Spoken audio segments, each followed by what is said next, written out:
નમસ્કાર, હું ઋષાંક ઠાકર કોમોડિટી કેપિટલમાં આપનું હાર્દિક સ્વાગત છે. માર્કેટ અપડેટ્સ વિશે વિગતે ચર્ચા કરીશું, પરંતુ સૌથી પહેલા નજર કરીશું હેડલાઇન્સ પર. અસીમ મુનીર ઈરાન પહોંચ્યા. ઇસ્લામાબાદમાં શાંતિ મંત્રણાનો પહેલો રાઉન્ડ નિષ્ફળ ગયો. હવે બીજા રાઉન્ડ માટેની તૈયારીઓ શરૂ થઈ ગઈ. અમેરિકા, ઈરાન અને પાકિસ્તાન ત્રણેય દેશો તરફથી એ દિશામાં આપવામાં આવી રહ્યા છે સંકેતો.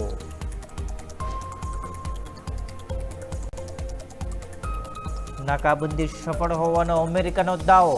ઈરાનના તમામ જહાજોને અટકાવવામાં આવ્યા હોવાનું અમેરિકાએ કહ્યું. અમેરિકાની નાકાબંધીથી ચીન અકળાયું. સોના ચાંદીમાં થઈ શુભ શરૂઆત. ગોલ્ડમાં 0.51% વધારો, જ્યારે સિલ્વરમાં 1.19% વધારો. બેઝ મેટલ્સમાં પણ મજબૂતી જોવા મળી. એનર્જી સેક્ટરમાં સુસ્ત શરૂઆત. શાંતિ મંત્રણાની પ્રયત્નો વચ્ચે ક્રૂડ ઓઇલની કિંમતોમાં 0.68%નો ઘટાડો, જ્યારે નેચરલ ગેસમાં 0.41%નો ઘટાડો.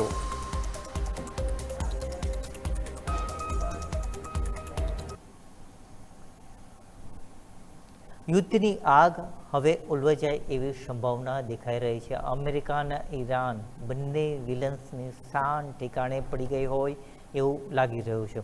એના લીધે જ મિસાઇલથી વાત હવે મંત્રણા સુધી પહોંચી ગઈ છે. યુદ્ધ વિરામને એક્સટેન્ડ પણ કરવામાં આવી શકે છે. એની સીધી અસર કોમોડિટી માર્કેટ પર અત્યારે પડી રહી છે. સોના ચાંદીમાં તેજીની વાપસી થઈ ગઈ છે, પરંતુ આ તેજી કેટલી ટકાઉ છે, કેમ કે એ સવાલ થઈ છે, કેમ કે અહીં પ્રોફિટ બુકિંગની નજર લાગી શકે છે. બીજી તરફ એનર્જી સેક્ટરમાં મંદી જોવા મળી રહી છે. ક્રૂડ ઓઇલમાં 0.68%નો ઘટાડો છે. આ ઘટાડો પણ કેટલો સસ્ટેનેબલ છે એ પણ ક્વેશ્ચન માર્ક છે, કેમ કે આ અહીં ગમે ત્યારે કોઈ પણ ટ્વિસ્ટ આવી શકે છે. આવા સમયે આપણે માર્કેટ એક્સપર્ટ પાસેથી સમજીશું કે કેવી પરિસ્થિતિ રહેવાની છે ને કેવી ટ્રેડિંગ સ્ટ્રેટેજી અપનાવવી જોઈએ. આપણી સાથે કોમોડિટી એક્સપર્ટ ભાવિકભાઈ પટેલ જોડે છે. ભાવિકભાઈ, આપનું હાર્દિક સ્વાગત છે. ભાવિકભાઈ, સૌથી પહેલાં ભારતીય રૂપિયાની વાત કરીએ તો અત્યારે મામૂલી મજબૂતી જોવા મળી રહી છે. રૂપિયોમાં બુધવારે 92.37 પર બંધ થયો હતો અને અત્યારે પણ રૂપિયો 93ની ઉપર છે. તો હવે 93ની નીચે આવે એવી સંભાવના છે? અત્યારના તો બહુ નથી લાગતું કે 93 નીચે આવે. હા, ક્રૂડના પ્રાઇસીસ આપણે જોયા છે કે જે રીતે ઘટ્યા છે, અને પ્લસ ગઈકાલે પહેલી વાર એફઆઈમાં પણ થોડુંક બાઇંગ જોવા મળ્યું છે. અને એક ઇફેક્ટ એ પણ છે કે અત્યારના આપણું જે ટ્રેડ ડેફિસિટ છે એ ઘટ્યું છે. ઇનફેક્ટ આપણું ઇમ્પોર્ટ ઓછું થયું છે, એક્સપોર્ટ એ થોડું ઓછું થયું છે. એના લીધે ડેફિસિટ થોડીક ઓછી થઈ છે, જે પોઝિટિવ છે રૂપિયા માટે. બટ અગેન મેં જે કીધું કે રૂપિયાને પોઝિટિવલી થવા માટે એટલીસ્ટ એફઆઈનું ઇન્ફ્લોઝ જે છે 1 થી 2 મહિના માટે સતત આવે, તો જ મને લાગી રહ્યું છે કે રૂપિયામાં આપણને તેજી જોવા મળે. કારણ કે હજી પણ જે રીતે એફઆઈએસનું આઉટફ્લોઝ જોઈ રહ્યું છે એ રીતે ડોલરની ડિમાન્ડ વધવાની જ છે. અને પ્લસ અત્યારના આપણે ભલે $90 દેખી રહ્યા છે ક્રૂડના પ્રાઇસીસ, પણ આપણે પોતાની કોસ્ટિંગ જે અત્યારના જે થઈ રહી છે એ $130 થઈ રહી છે. અને પ્લસ જે પ્રાઇસ ફ્રીઝ થયા છે એના લીધે ઓએમસીને નુકસાન થઈ રહ્યું છે, એ પણ ગવર્મેન્ટ ભરપાઈ કરવાનું છે. એટલે આગળ જતાં ગવર્મેન્ટનું પણ રેવન્યુ શોર્ટફોલ થોડુંક થવાનું છે, જે કે રૂપિયા માટે વીક છે. એટલે અત્યારના મને લાગે છે કે યુએસડી આઈએનઆર થોડુંક સ્ટેડી થઈ ગયું છે, બટ 93 નીચે સસ્ટેન થાય એવું હમણાં તો નથી લાગતો. હા, જો પી સ્ટોક થશે અને સ્ટેટ ઓફ હોર્મઝ ઓપન થશે તો એકવાર એક સ્પાઇક જરૂરથી નીચે જશે, અને એના પછી જોવાનું રહેશે કે 93 નીચે સસ્ટેન થાય છે કે પાછું વીક થઈ રહે છે. બિલકુલ. ગોલ્ડ અને સિલ્વરની વાત કરીએ તો અત્યારે તેજી છે, કેમ કે યુદ્ધ વિરામની સંભાવના અત્યારે દેખાઈ રહી છે. પરંતુ આ જીઓપોલિટિકલ ટેન્શન સિવાય બીજા કયા ઇકોનોમિક ફેક્ટર્સને, સંકેતોને ધ્યાનમાં રાખવા જોઈએ? સૌથી પહેલા તો આપણે જોઈએ કે આઈ થિંક માર્કેટ તો ખાસ કરીને જીઓપોલિટિકલ કન્સર્ન્સ ઉપર જ છે. બટ બીજું એક બે ફેક્ટર એ છે કે ઇન્ફ્લેશન કેટલું વધે છે અને ફેડના ચેરમેનનું શું થયું છે. અત્યારના તો મેમાં આપણે સૌ કોઈ જાણીએ છીએ કે જેરોમી પોવેલ જવાના છે, બટ અત્યારના કેવિન વોશ આવવાનું છે, એના ઉપર પણ સેનેટ પર હોલ્ડ છે. અને ટ્રમ્પ પાછું થ્રેટન કરી રહ્યો છે પોવેલને કે જો નહીં નીકળે અને 2 થી વધારે એક્સટેન્ડ રહેશે તો પછી એને કાઢશે. અગેન એના ઉપર લીગલ હર્ડલ થશે, કારણ કે એવી રીતે પ્રેસિડેન્ટ ના કાઢી શકે અનલેસ એન્ડ અનટિલ કોઈ ક્રિમિનલ કેસ થાય. અને એના માટે આપણે જોઈ રહ્યા છીએ કે ટ્રમ્પે 2.5 બિલિયનનું જે રિનોવેશન ફેડે કર્યું છે ઓફિસનું, એના ઉપર માટેનું ક્રિમિનલ કેસ છે. એટલે આઈ થિંક એ પણ અનસર્ટનિટી છે જે સિટિંગ પ્રેસિડેન્ટ અને ફેડના પ્રેસિડેન્ટ એ બે વચ્ચે ટકરાર થાય છે, તો એ બોલ માટે સારું હોય છે, ઇકોનોમી માટે સારું નથી હોતું. એટલે મને લાગે છે કે એક પોઝિટિવ ફેક્ટર છે. સેકન્ડ, આપણે જોઈ રહ્યા છે કે અત્યારના જો ક્રૂડનો પ્રાઇસીસ ઘટશે તો મોંઘવારીના એક્સપેક્ટેશન છે એ પણ થોડુંક ઓછું થશે, જે અગેન થોડુંક અત્યારના તો ગોલ્ડ માટે સારું છે. એટલે આઈ થિંક ફેક્ટર અત્યારના જીઓપોલિટિકલ કન્સર્ન્સના સાઈડમાં રહીએ તો મેઇન જે છે કે ફેડનું ડિસિશન શું રાખશે. પહેલે માર્કેટમાં તો યુદ્ધના પહેલા એટલીસ્ટ 2 રેટ કટ આવશે, હવે લાગી રહ્યું છે કે 1 રેટ કટ આવશે. અને જો આ યુદ્ધ હજી પણ કન્ટિન્યુ રહેશે તો મે બી એક રેટ કટ નહીં આવે. તો એમાં આપણે જોઈ શકીશું કે જે ગોલ્ડ જે સિલ્વર છે એ થોડુંક વીક થઈ શકે છે. લગતાના મને લાગે છે કે મેજર ફેક્ટર તો જીઓપોલિટિકલ કન્સર્ન છે, અને એના પછી ફેડનું રૂઝાન કેવું રહેશે ઇન્ટરેસ્ટ રેટ કટ માટેનું એ જોવાનું રહેશે. બિલકુલ. સિલ્વરની વાત કરીએ તો અત્યારે સ્ટ્રક્ચરલ ડેફિસિટનું 6થું વર્ષ હોવાની વાત કરવામાં આવી છે. સ્ટોકમાંથી જે ઘટાડો થઈ રહ્યો છે, 782 મિલિયન ઓન્સનો ઘટાડોના રિપોર્ટ આવી રહ્યા છે. તો આ ઘટાડો જે સ્ટ્રક્ચરલ ડેફિસિટ છે, હવે યુદ્ધ વિરામ થશે તો ઔદ્યોગિક ડિમાન્ડ પણ વધશે. તો એવા સંજોગોમાં સિલ્વરમાં તમે તેજી કઈ રીતે જોઈ રહ્યા છો? વેલ, સિલ્વરમાં તો સારી તેજી છે. ઇનફેક્ટ મને લાગે છે કે જ્યારે યુદ્ધ વિરામ થશે તો ગોલ્ડ ને સિલ્વરમાં સિલ્વર વધારે તેજી જોવા મળી શકે છે, કારણ કે તમે સાચી વાત કીધી કે સ્ટ્રક્ચરલ ડેફિસિટ છે એ છેલ્લા 6 વર્ષથી આપણે જોઈ રહ્યા છે કે સિલ્વરમાં છે. બટ આર્ટિફિશિયલી પ્રાઇસીસને આપણે છેલ્લા 2 વર્ષ પહેલા જોતા હતા કે આર્ટિફિશિયલી એને દબાવવામાં આવતી હતી ફ્યુચરમાં, લેવરેજ પોઝિશનથી ફ્યુચરના પ્રાઇસીસ સેલ કરીને. બટ હવે અત્યારના આપણે જોઈ રહ્યા છે કે એ વસ્તુ છે નહીં. પ્લસ આ વખતે 2026માં આપણે એ પણ જોયું કે ચાઇના જે છે, જે સૌથી વધારે 60% સિલ્વરનું રિફાઇનિંગ પ્રોડક્ટ કરતા હોય છે, એ લોકોએ પણ બેન કર્યું છે. એટલે આગળ જતાં પણ ફિઝિકલ સિલ્વરની શોર્ટેજ રહેવાની છે.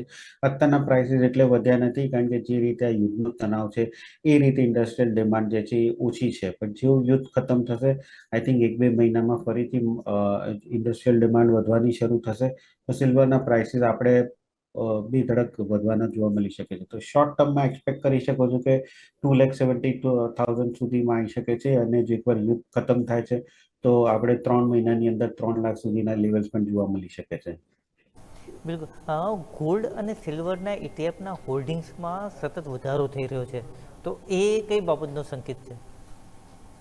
લેકિન એ સંકેત એ છે કે લોકોને ત્યાં અત્યારના સૌથી વધારે ઇન્ટરેસ્ટ છે એમને ફાઇનાન્શિયલ એસેટ્સ મૂકવા માટેની, અને બીજું સેના ઉપર એ લોકોને અત્યારના એક્સપેક્ટેડ છે કે આ વસ્તુ ચાલી શકે છે. આઈ થિંક અત્યારના આપણે ઇક્વિટી માર્કેટ જોઈએ, ગોલ્ડ સિલ્વર જોઈએ, બોન્ડ માર્કેટ જોઈએ અને ક્રિપ્ટોકરન્સી જોઈએ. તો ક્રિપ્ટોકરન્સી સૌથી વધારે વોલેટાઇલ હોય છે અને એ રિસ્કી હોય છે.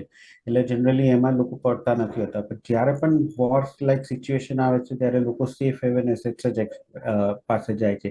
જે ડોલર છે, બોન્ડ ડીલ છે, એ આપણે અત્યારના એટલે આપણે જ જોઈ રહ્યા હતા કે જ્યારે આ યુદ્ધ વધતું હતું ત્યારે ડોલરના યુએસ ટ્રેઝરી યીલ્ડમાં જ લોકોનું રૂઝાવ હતું. હવે અત્યારના જેમ જેમ પી સ્ટોક્સ ચાલી રહી છે એવી રીતે લોકોને ફરીથી એક્સપેક્ટેશન છે કે ઇક્વિટી માર્કેટ અને ગોલ્ડ સિલ્વર છે એ આ વસ્તુ વધી શકે છે. ક્લિયરલી આપણે વેસ્ટર્નમાં તો જોઈએ તો વેસ્ટર્નમાં તો ગોલ્ડનું ઇટીએફ ને સિલ્વર ઇટીએફમાં આઉટફ્લો થયું છે. બટ એશિયામાં જોઈએ, ખાસ કરીને ચાઇના અને ઇન્ડિયામાં, તો એમાં કોઈ પણ ઘટાડો આવે છે તો ઇટીએફમાં આપણે વધારો જ જોવા મળી રહ્યો છે. કારણ કે એશિયન આપણે જોઈએ તો આપણે કલ્ચર જ છે કે આપણે વધારે સેફ એક્સપેક્ટ કરી રહ્યા છે ગોલ્ડ અને સિલ્વર માટે. એટલે કોઈ પણ કરેક્શન હોય છે ત્યારે આપણી પબ્લિક બાય જ કરતી હોય છે. એટલે અત્યારના જે રીતે ઇટીએફમાં વધારો જોવા મળી રહ્યો છે એ રીતે લોકોનું પ્રેફરન્સ એ દેખવામાં આવે છે કે અત્યારે એ લોકોને ક્યાં વધારે રિટર્ન જોવા મળે છે અને ક્યાં એ લોકોને સેફ લાગે છે કે એમની ઇન્વેસ્ટમેન્ટ છે. અને એ છે ગોલ્ડ સિલ્વર. એટલે જ આપણે જોઈ રહ્યા છે કે ઇટીએફમાં વધારો સતત થઈ રહ્યો છે. બિલકુલ. હવે ક્રૂડ ઓઇલની વાત કરીએ તો અત્યારે ઘટાડો જોવા મળી રહ્યો છે, અને હવે જે ચર્ચા છે કે આ વીકેન્ડમાં વાતચીત થશે, મંત્રણા બીજા તબક્કાનો શરૂ થશે એ પાકિસ્તાનમાં. હવે ત્યાં સુધી ક્રૂડ ઓઇલના ભાવમાં છે એ દબાણ રહેશે જ? વેલ અત્યારના તો લાગે છે બહુ મોટું દબાણ નહીં રહે, પણ આઈ થિંક WTI છે 9087 અને ઉપર 95 થી 100, આઈ થિંક આ એક રેન્જમાં ટ્રેડ કરે. કારણ કે આપણે એ પણ જોયું હતું કે જ્યારે સૌથી વધારે હાઈએસ્ટ ઉપર હતું ત્યારે $118 ઉપર ગયું હતું. એના પછી ફરીથી કરેક્ટ થઈને 105 $106 થયું હતું. અને જ્યારે પી સ્ટોક્સની પણ વાત થઈ ત્યારે આપણે જોયું કે $87 નીચે ના ગયો, ત્યાંથી ફરીથી આવી ગયો. એટલે માર્કેટમાં આપણે એક રેન્જ મૂકી દીધી છે.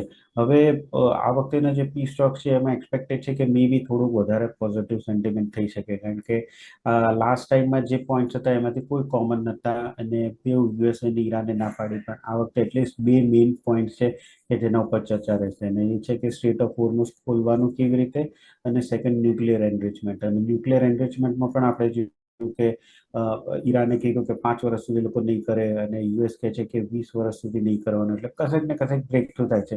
અને સ્ટેટ ઓફ હોર્મોઝમાં પણ અત્યારના ઈરાન તરફથી એવા સ્ટેટમેન્ટ આવ્યા છે કે અમે અમારી તરફથી બંધ રાખીશું, પણ ઓમાન તરફથી જો કોઈ શિપ પાસ થશે તો અમે એને થવા દઈશું. એટલે આઈ થિંક કશેક ને કશેક બ્રેક થ્રુ પણ થઈ રહ્યું છે. એટલે મને લાગે છે કે પ્રાઇસીસ જે છે એ બહુ ઘટશે નહીં. જો ઇનફેક્ટ પી સ્ટોક્સ પણ થશે તો પણ એકવાર એક કરેક્ટ થઈ શકે છે, અને પછી પાછું થોડાક એલિવેટેડ રહેશે. કારણ કે એકવાર પી સ્ટોક એ થશે પછી જે પ્રી વોર પ્રોડક્શન છે આવતા 3 મહિના થશે, 3 થી વધારે મહિના થશે. કારણ કે ઘણું બધું સ્ટ્રક્ચરલ ડેમેજ થયું છે, પોર્ટ્સને થયું છે, રિફાઇનરીઝને થયું છે.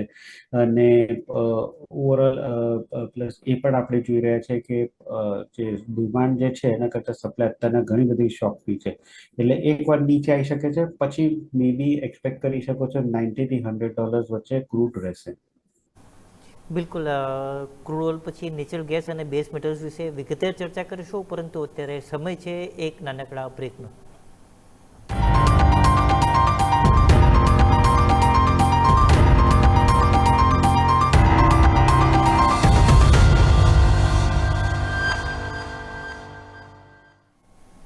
બ્રેક બાદ આપનું સ્વાગત છે. ક્રૂડ ઓઇલ પછી નેચરલ ગેસની વાત કરીએ, ભાવિકભાઈ, એમાં બેરિશ મોમેન્ટમ જળવાઈ રહેશે એવી શક્યતા લાગે છે? યસ, મને લાગે છે કે હજી પણ રહેશે. કારણ કે નેચરલ ગેસ આપણે યુએસનું જોઈએ તો એમાં અત્યારે હવે ડિમાન્ડ જે છે એ ઓછી થઈ રહી છે, કારણ કે હવે ત્યાં ઠંડી જતી રહી છે અને ગરમી આવી રહી છે. અને પીક સમર માટે જ્યારે કુલિંગ ડિમાન્ડ થશે ત્યારે મેમાં હોય છે, અને અત્યારના આપણે ઓલરેડી જોઈ રહ્યા છે કે પ્રોડક્શન વધારે જ છે. એટલે ઓવરઓલ અને આ મહિનો પણ હોય છે માર્ચ એપ્રિલનો, કે જ્યારે ઓવરઓલ ડિમાન્ડ જે છે થોડીક ડલ હોય છે. એટલે નેચરલ ગેસના પ્રાઇસીસમાં મને મોટી અત્યારને તેજી જોવા નથી મળી રહી. સેકન્ડ, આપણે નેચરલ ગેસના પ્રાઇસીસ ઘણીવાર ક્રૂડ ઓઇલ જોડે પણ ટાઈડ હોય છે, અને અત્યારના ક્રૂડ ઓઇલમાં જે રીતે વીકનેસ જોવા મળી રહી છે એ રીતે લાગી રહ્યું છે કે નેચરલ ગેસના પ્રાઇસમાં વીકનેસ જે છે કન્ટિન્યુ રહી શકે છે. એટલે આઈ થિંક આમાં જ્યાં સુધી 270ની ઉપર નથી જતો ત્યાં સુધી મને તેજી કોઈ દેખાતી નથી. 230 થી 260નું આઈ થિંક એક મને લાગે છે કે નેચરલ ગેસ એક રેન્જમાં જ રહેશે, અને બાયસ હજી પણ બેરિશ જ છે. હવે બેઝ મેટલ્સની વાત કરીએ તો કોપર, ઝિંક, એલ્યુમિનિયમમાં જોરદાર તેજી આવી છે. એ એલ્યુમિનિયમમાં તો 1.16%નો વધારો આપણે જોઈ રહ્યા છે. આર્થિક વૃદ્ધિની ચિંતા છે, આર્થિક વૃદ્ધિ અને ડિમાન્ડ પર જે નેગેટિવ ઇમ્પેક્ટ પડવાની હતી એની ચિંતા ઘટી ગઈ, એની અસર જોવા મળી રહી છે. વેલ, એલ્યુમિનિયમ તો તને તેજી એટલે જ છે કારણ કે વર્લ્ડમાં આઈ થિંક આપણે 9% હજી પણ જોઈએ તો એલ્યુમિનિયમ જે પ્રોડ્યુસ થાય છે એ મિડલ ઇસ્ટથી થાય છે. અને અત્યારના સ્ટેટ ઓફ હોર્મોઝ બંધ છે એના લીધે એલ્યુમિનિયમ આપણને સપ્લાય ટોટલી બંધ થઈ ગયું છે. એટલે એની તેજી છે. સેકન્ડ, આપણે જોયું કે આ વખતે જે ચાઇનાના જીડીપીના પણ ડેટા આવ્યા છે, ઇન્ડસ્ટ્રીયલના ડેટા આવ્યા છે, એ ધાર્યા કરતાં સારા છે. એટલે અગેન ચાઇના તરફથી આપણે જોઈ રહ્યા છે કે ઇન્ડસ્ટ્રીયલ ડેટા સારા છે, તો દેટ મીન્સ કે માંગ વધવાની છે.